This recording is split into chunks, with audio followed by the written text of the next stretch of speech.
So nandito tayo ngayon sa SOS pedestal. Ayan.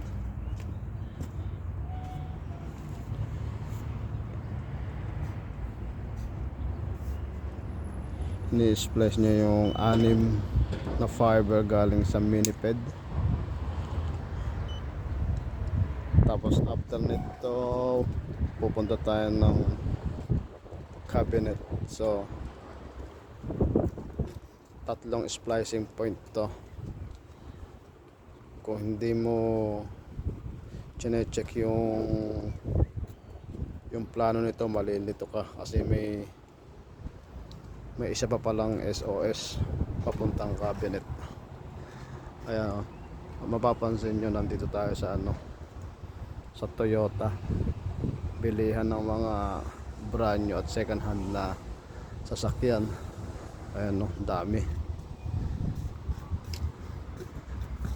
naka-display. Ayan, lahat yan.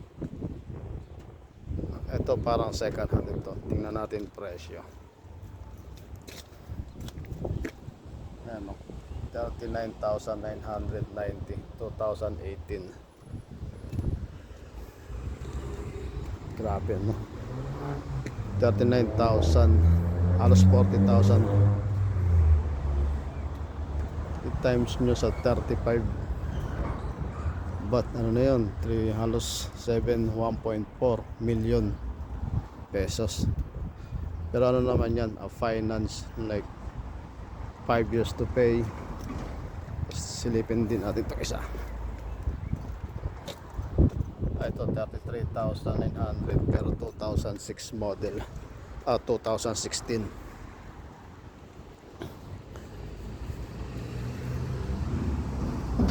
Siyempre pag medyo update pa yung model, yung year, medyo mahal pa siya.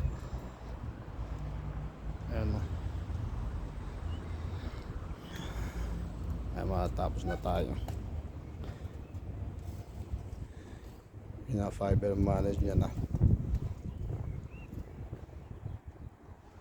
Tapos iikot tayo. Nandun yung site namin doon. 6 na bahay.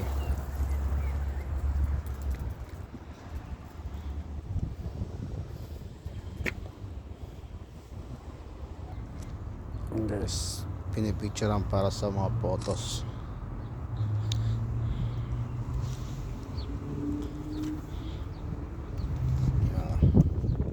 Splice done.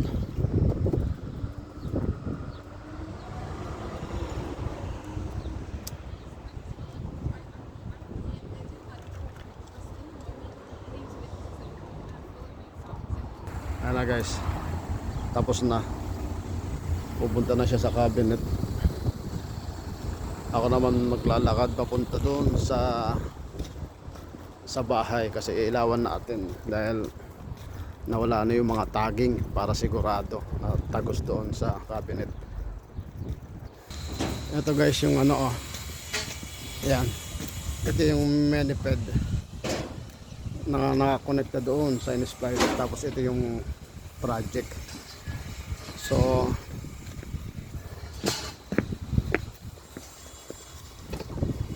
tapos yan,